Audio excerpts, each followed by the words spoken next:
Type Podcast Studios.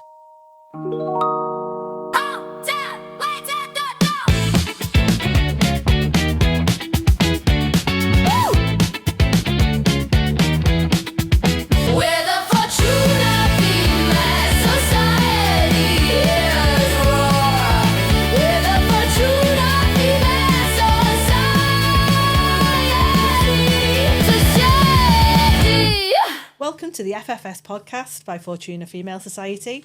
I'm your host, again, Laura Bevan. Nice to see you all. And I've got with me today two fabulous guests. We've got Sal, who is one of our trustees and public health extraordinaire, and Lauren Quayle. And we are going to be looking at the question, how the FFS did I get here? And the unexpected paths we often take. So, I'll come over to you guys.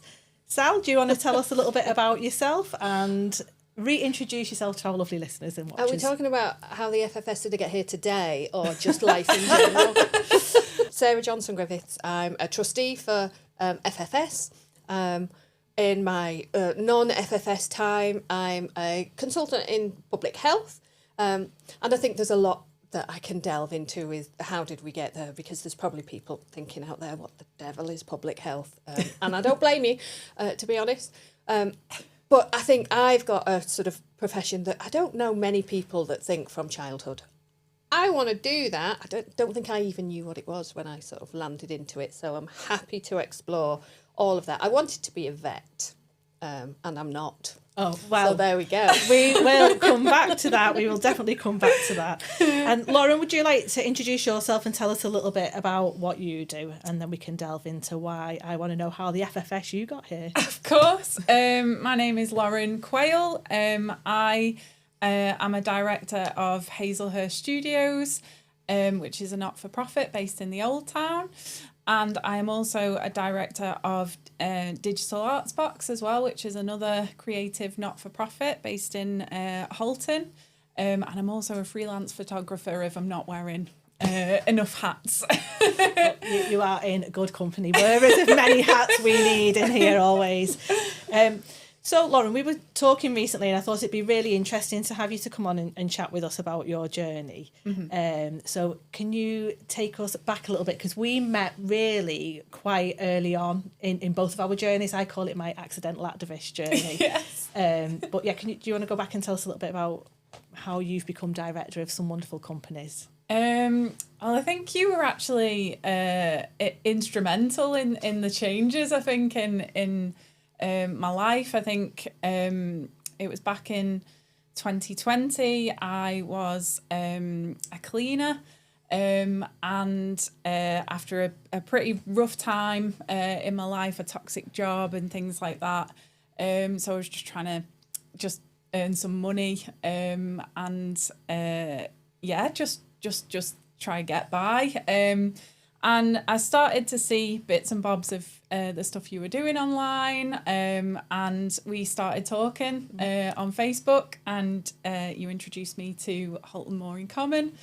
And I came to one of your meetings online. I said I wanted to get more into community work, community projects and that kind of thing. I'd been doing photography for a long time as a hobby. And I thought, this is the time. I want to be getting out of cleaning. I want to be taking a chance on myself. I want to be doing a creative thing. So I started to do photography, and I said, I've got this idea for a photography exhibition. And I basically went out and saw a load of people doing wonderful, kind things throughout lockdown. And you came to me with a bunch of ideas of, what community organisations to go and see for this project. And you said, hey, why don't you go and see Claire Pitt, who has got the community gallery in Culture HQ at the time with the Borough Culture for that year. And I said, I've got a photography exhibition. And it kind of grew from there. So Claire Pitt is another director at Hazelhurst Studios.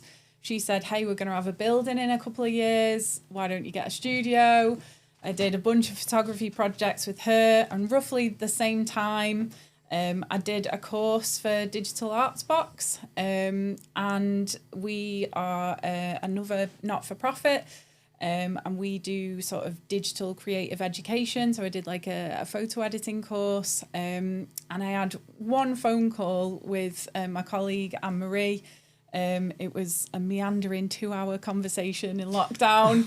I think we were all that desperate. Was how it kind of went. We had back then, time on wasn't our it? hands back then. Yeah, we were desperate for some connection back then. And she, after that phone call, she'd signed me up for a course, and she went to the other 2 directors at the time, and she went, we've got to hire this girl. We really have.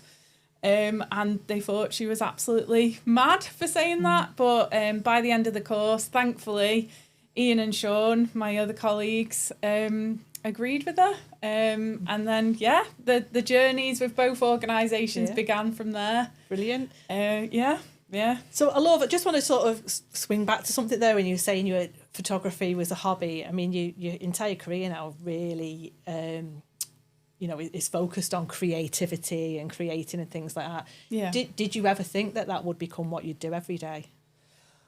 I think I struggled with the label of photographer for a long time. I think to be confidently saying I am a photographer in a conversation, that took me a long time. So never in a million years did I think my entire career would be based around creativity. Not one bit at all. I think it's definitely something that adults as well kind of struggle to give themselves the permission to be like, I am a creative person. I think, a lot of us can identify with that. So it isn't something that I thought would be on the cards at all. And for it to be so blended with community work as well, with both organisations. And that was meeting, brilliant people like yourself and Louise Nolte, who I believe has been a previous guest of yours on the podcast. And it's just woven together as a beautiful, creative, community-focused sort of career, which I never thought I'd walk into, and I'm continuously grateful for. So, yeah. And that's amazing. It just shows it's never too late to start on an unexpected journey at all. No. Can I ask? 'Cause I don't. Of course, go we've ahead. not really met before. Yeah. So you've an amateur photographer and you like photography. Did you just pick up a camera and think, I like to snap some pictures, or did you do sort of photography at school, or was there a background to it, or was it literally just kind of come out of personal? It was it was actually an ex-boyfriend. It was he was moving on. He was a brilliant photographer, and just started the advent of sort of phone cameras, and I got into DSLRs, and he taught me the basics, and thankfully I had the eye, or when whatever that thing is that some people say you can't teach, but I completely disagree. It started really with that, and it was a long time, about 10 12 years of doing it as a hobby. And then in lockdown I was like, I'm gonna get myself a big girl camera. And you did in that exhibition. So was that the first time you showed your work with the More in Common exhibition that you did in Runcorn? Yes, yeah. So that was I was very much in a transient sort of time then with my confidence, and I was like, I'm going to do stuff that scares me. I entered some photography competitions. I did it with a bag making company in Liverpool, in Cape Second, and got myself a little key ring, which is still on my keys. It was that was definitely the first time I've ever gone, I'm going to put this on a wall. And it was a series of 9 portraits of people in the community who'd done wonderful things in lockdown, and it was on a massive wall. I remember it. It was brilliant. It was a brilliant exhibition. Yeah. I mean, partly because I was part of it. I was joking. You were one of the models. And my dog as well, Ollie, that you still asked about. But I just wonder, was there an actual, it sounds like the exhibition has been a massive turning point for you to then continue on this journey, and obviously has got you to where you wanted to be, or where you maybe didn't expect to be, but where you are now. Was there a turning point in lockdown when you thought, what was it that kind of made you reach out? Was there anything? For me, I think my journey, there are some very specific moments, and, we'll come on to, I'm sure there are for you as well, very specific moments where I can remember, particularly with the great get-together that I talk about a lot. I can still remember sitting in my kitchen watching Jo Cox's family talk about, this is what we want to do in her memory, and I literally went, I'm going to do one of them. And from that moment, I think my life changed. Obviously it was the event, but making that snap decision of, that's what I can do in response to this. Yeah, that was definitely my turning point. Was there anything like that for you, do you think? Yeah, I think there was a particular time I was really affected by the death of Sarah Everard. In a particularly, it was obviously an extremely isolating time for everyone, and I just really wanted some connection, to know that people felt the same, that people cared, that this awful thing had happened, and it should never have happened. So it was after that, and we obviously were limited in our time. In that time, rather, of how we could get together in community, and I know that kind of spurred me to reach out to you, and on social media I know you were doing various things. You're always very vocal about women's rights, and it really was from that, and I know the conversations we had at that time were of a particular solace to me. Like it was someone in my community that felt the same as me, and wanted good things for Halton residents, and wanted good things for women, and for things to be equal, and I think, and to be able to respond to instances like that, like you say, I think there's been a bit of a perception in Halton that things aren't for us. And I know we've touched on this in previous podcasts, and something I'm really passionate about is actually it is for us, and it can be for us, whatever's going on in the world, really. If we feel strongly enough about it, we should be able to express that here. I think that was, the Sarah Everard was definitely the driving force behind the Reclaim the Night walks that we were ultimately able to do in response to that. But I think meeting people like yourself, and then people like you, Sal, and others that have been involved in the FFS journey, being able to respond to things here is, I think, really important to us as an organisation now, I'd say, actually. No, absolutely. I think we recognise, don't we? I think we've spoken about this in one of the other podcasts around, you see things around you and you think, oh, that happens over there, it happens to sort of someone else.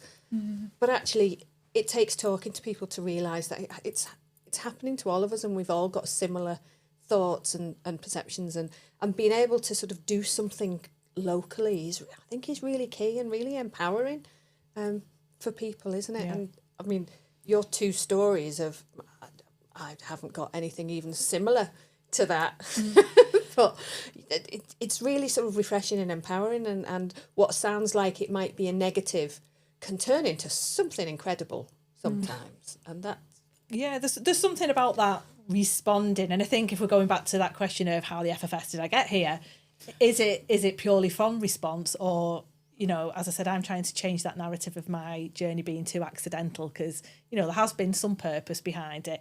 I'd just be interested, Sal, to come back to your story a little bit, because we were just delving into it a little bit earlier, and I had no idea that you wanted to be a vet. So what was the turning point for you that took you on an unexpected path? Failing exams is probably that'll do it. Yeah, that's a response. Yeah, that's a response. But so all through, I think I vaguely maybe once said I wanted to be an air hostess when I was about 6, I think, because, travelling and going on holiday sounded like a marvellous career. Yeah. I might revisit that one day. but it was always about animals, and it was always about wanting to help animals, and just sort of deeply passionate for sort of all things animal.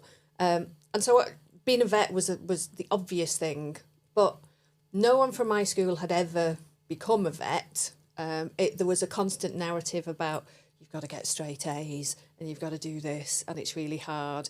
And unless you're from a wealthy family or a traditional farming family, unless you've got sort of experience of all the different animals, then you don't stand a chance. And actually very much it's kind of a little bit true. So I did sort of struggle my way through sort of the interviews for uni and stuff. Ultimately, I flunked my exams, but that's an entirely different story. Not for want of trying, I just had a major kind of breakdown around exams, and it's a big thing that lots of people face. But the thought of redoing them and trying again didn't fill me with great joy. So I did actually do animal stuff. I went to university through clearing, did animal science, and actually I am very grateful that I didn't become a vet, because if I was a vet, I'd be stuck in probably a small animal practice doing cat spaying and neutering and things, which is nothing wrong, absolutely fabulous. Yeah. But I think it wouldn't have been for me.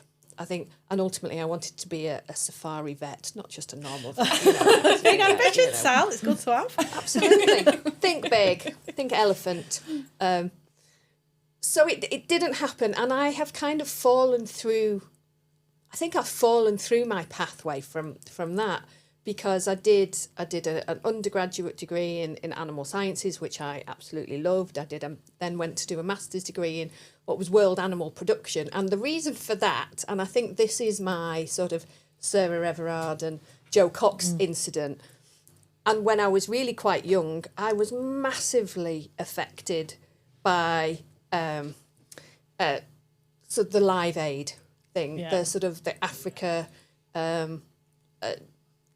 all of these sort of images that you were seeing of starving children in Africa. And it sounds really rubbish, and I kind of look back at why my triggers were there for, or how that affected me, and perhaps they were a bit skewed and a bit biased, but it did affect me, and it changed my thinking around sort of humans and how we're all different and wanting to sort of help out. So I did a master's degree after animal science, which was looking at world animal production. So looking at lots of international and community development and sort of ways that populations evolve around sort of agriculture and actually then became more interested in the human bit of it. And I think that was my first foray into public health without knowing that was public health. Yeah. Didn't know it was called a thing.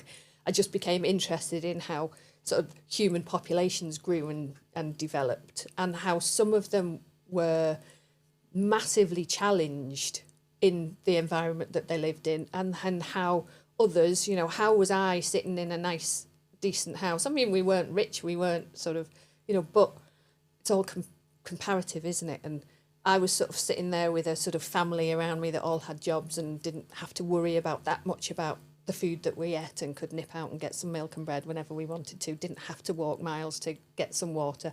And I think just that inequality was the thing that was really striking to me. It's the humanity again, and I think you say it's not the same, but it is very similar. I think everything we've touched on has been a human response to, like an emotional response.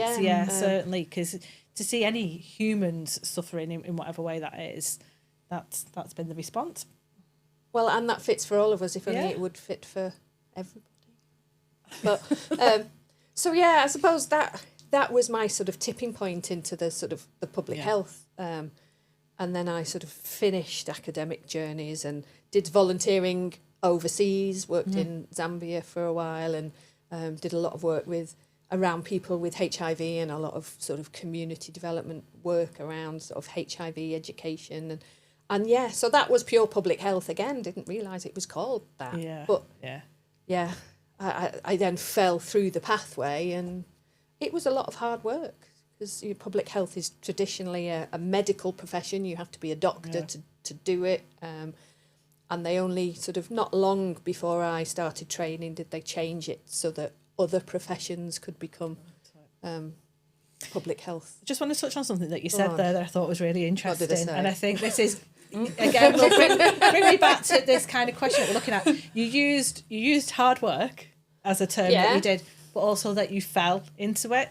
And as I said earlier, I've often been told off. I talk about my journey being quite accidental, and and you were sort of talking about your photography as a hobby and different. And do you think that is a bit of a woman thing where we tend to, I don't want to say diminish, because absolutely none of us in this room should be diminishing what we've done and what we do, but is there something about how we diminish almost our achievements by, it wasn't me, it didn't happen by accident? Is that something that we do as women, do you think? I think we do, and there's sort of research out there that backs that up a lot around sort of women in particular. And I'll bring it up about imposter syndrome, and I think we've sort of talked about it before, haven't we? About how it's easy to sort of wonder how you got there and should you be there, and am I going to be uncovered as an absolute fraud? Because what one of the other podcasts we had, we said, aren't we all just winging it? Yeah. And every day I wake up and think I'm winging it. I think I'm winging it at work. I think I'm winging it being a parent, because I don't know where that rule book went. Yeah. There is a lot of evidence that says that, psychology is to blame for things like imposter syndrome, but actually it isn't. It's a response, a real response to environmental stuff. So what is it that tells us? I was just going to ask that, Lauren. In your profession now, quite creative, I know there are some men that you work with, but I would say it's probably predominantly female. But do you feel that helps in kind of feeling more empowered in what you're doing, or is that still that sense of, how did we get here?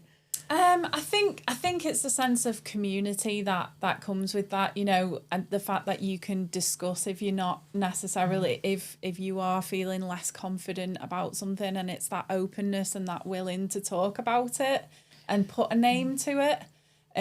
So I think the fact I feel a small part of something bigger in both my organisations, really.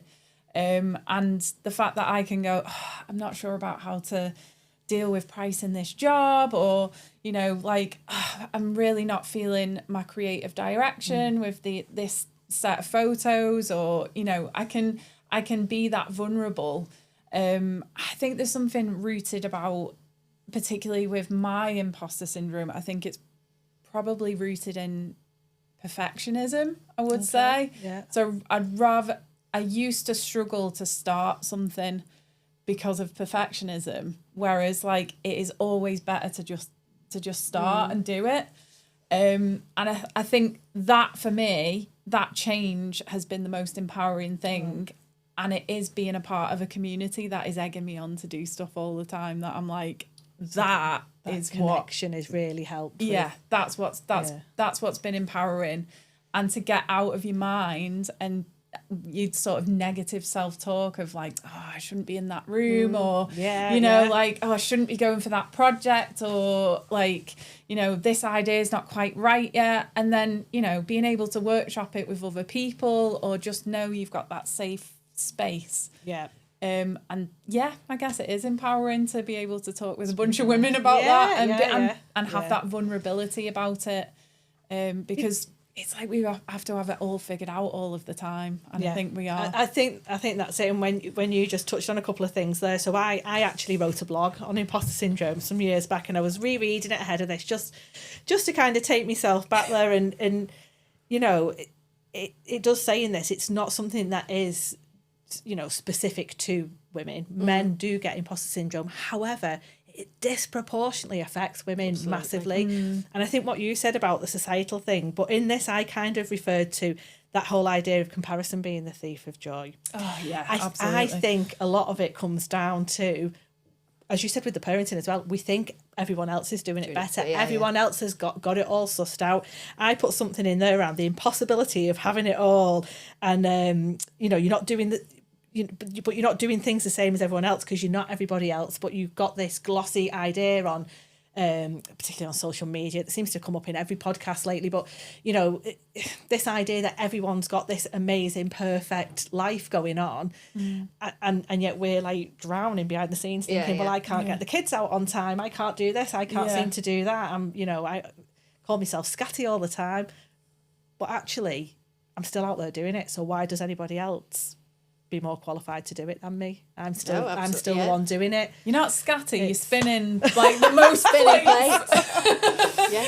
But I think that's something interesting you've said there is the fact that you kind of, it is comparing to other people, but we absolutely do not know whether that person is suddenly dealing with their own imposter syndrome. Yeah.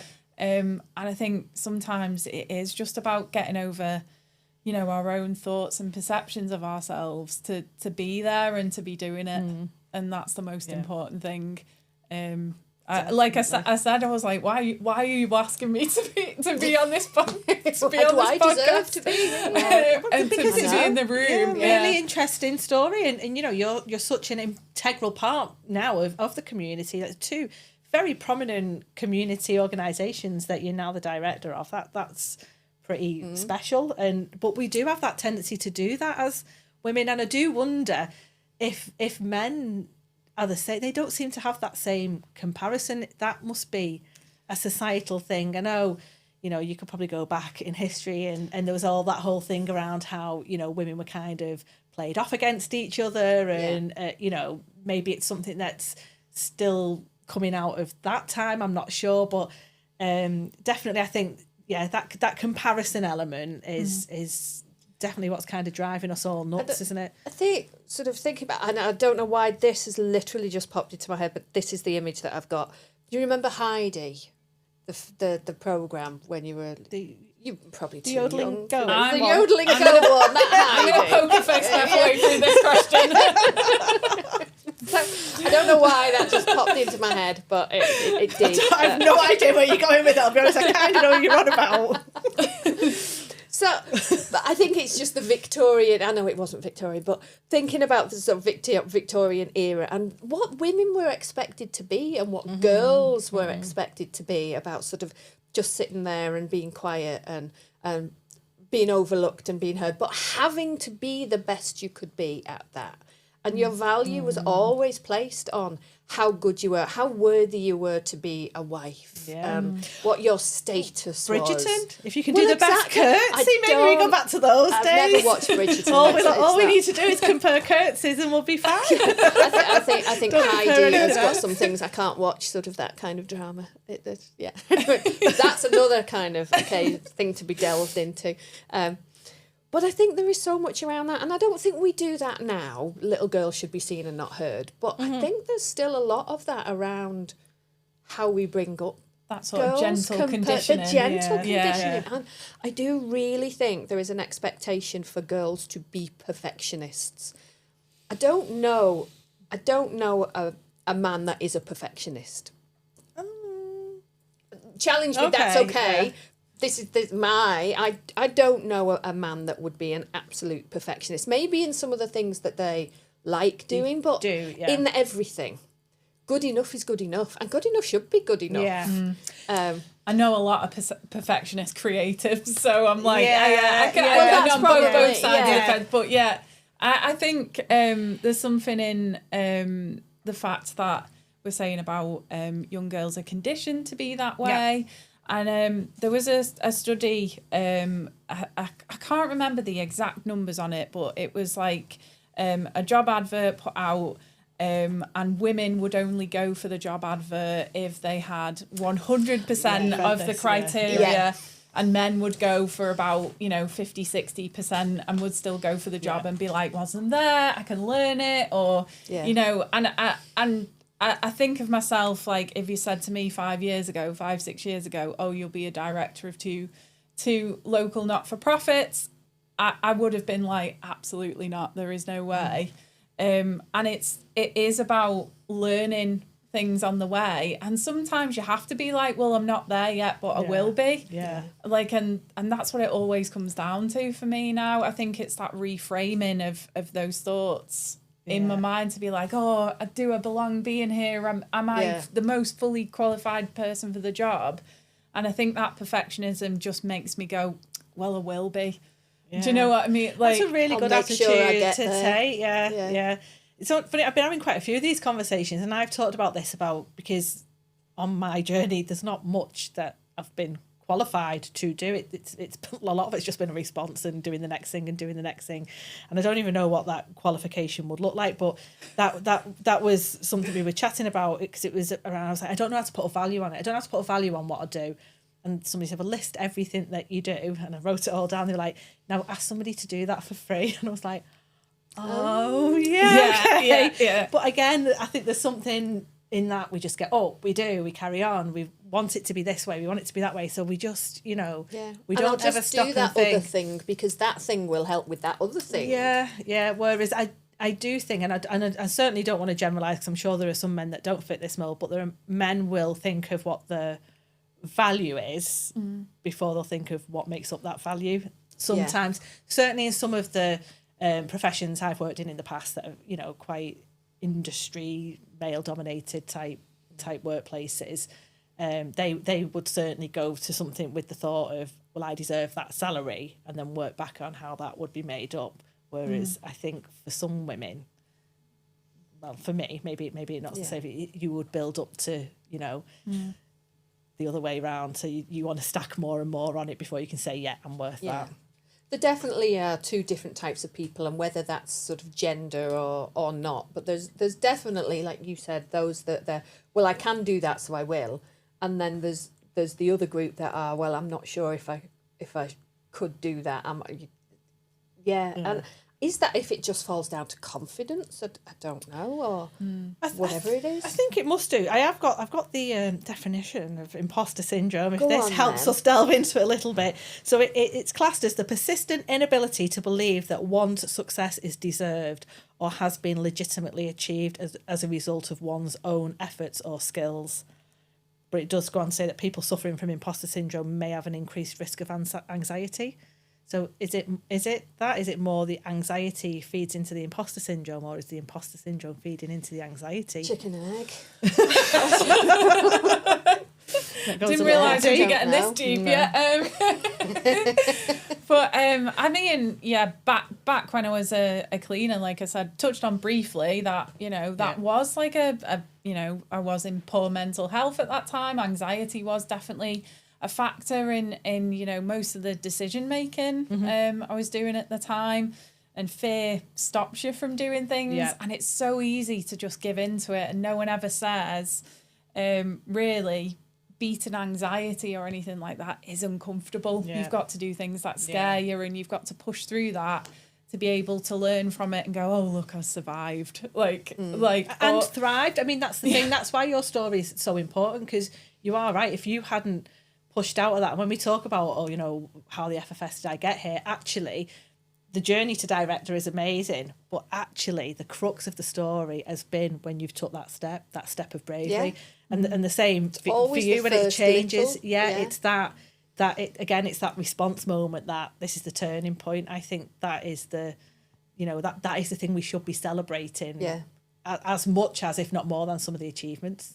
Absolutely. It's incremental, isn't it, as well? It is that incremental change, started in my day job in Digital Arts Box as a project support assistant, and then became project manager, and then my lovely colleague Ian left last winter, and then that meant I could move up as the director, and it's I literally was saying at the very beginning, like the learning curve is a vertical line at this point, and I'm not as scared by that anymore. Do you know what I mean? It's just an amazing opportunity, and I'm just really grateful for it. And it's like, as long as you have that positive slant on, I'm gonna learn, and it's the greatest opportunity that I never thought I would have meandered my way to or found my way here. And it doesn't matter how you get there, because no one ever gets to the top of Everest just by being there, just by, if only we could just put one on there. It's that first step, isn't it? It's every single step, and every single step takes you that little bit further. And if you never achieve that sort of final glowing goal at the end, whatever you think that is, you're still further along the path than you were before. Doesn't matter. We should, and that is certainly something we should be championing. I think, and I think we do try to do that at FFS a little bit. We talk about celebrating the little wins, and it's not, as you say, it's not about where you get to. Quite often it's just about taking that first step. That's the scariest. It's the journey through. For us, a lot of the time the first step for people is getting through the door. And that's the scariest thing. But from that, we've had people who've gone on to start their own business because they've been involved in FFS. We've had people who've gone on to make friendships and do all sorts of different things together because they've been a part of it. But that first step, getting over the threshold, for me, I'll never not be in admiration of the women who come and do that, because that's the hardest bit.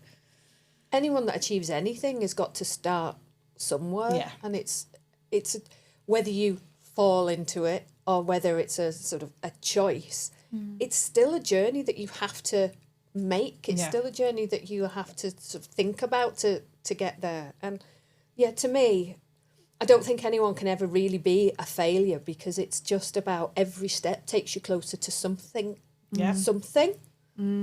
So I think it's that purpose that you were talking about as well before that we've had a human response to something, and it's kind of like, if you're led by that and you're meeting new people, that it gives a purpose to all the things that we're doing. And I think that purpose, if that is what's driving you, it can power you through the scarier moments. So I think that's a great place to start rounding up, really, what you've just talked about there. Having purpose, connection, community, they're amazing things to start to get you on the road to getting there, wherever there may be for you. But if you were to give a piece of advice for anyone who is struggling to know what there is or how to get there, what would that be? Oh, I don't think you need to think about the whether there is. Sometimes it's just a different place than you're in. I think from what we've said, it's the journey is as important as the sort of the destination. And I don't even think I still know what my destination is. And actually, I don't think I want to know, because if I know there's an end point, well, I know that I've got there, and what do I do after that? So I think my advice would be just keep going. Go with the flow. Just go with the flow. Take that step. Talk to somebody. Just make a move, because any move is more than you've done in the first place. Brilliant. Great advice. And you, Lauren, what would you say to... I think I would just expand on that. Just make a step. I think I always say, do something that scares you every day. You told me, I'd like you on this podcast, and I was like, okay, right, this scares me, I'm going to do it. So it's a new experience for me, and just do something that scares you and challenge yourself. Perfect, thank you. What about you? Oh, my advice would be that take the first step, break outside your comfort zone. As difficult as it is, you've just got to smash that comfort zone a little bit sometimes, because you don't know where you might end up. Sometimes having you there is brilliant, but sometimes you'll get there and you just be like, wow, I'm here and this is amazing. So take the first step. And on that note, I think we're going to end that for today. So thank you so much. That's been a fabulous episode. And I hope that we've answered how the FFS we all got here, and give you some thought about how the FFS you might get there too. See you next time.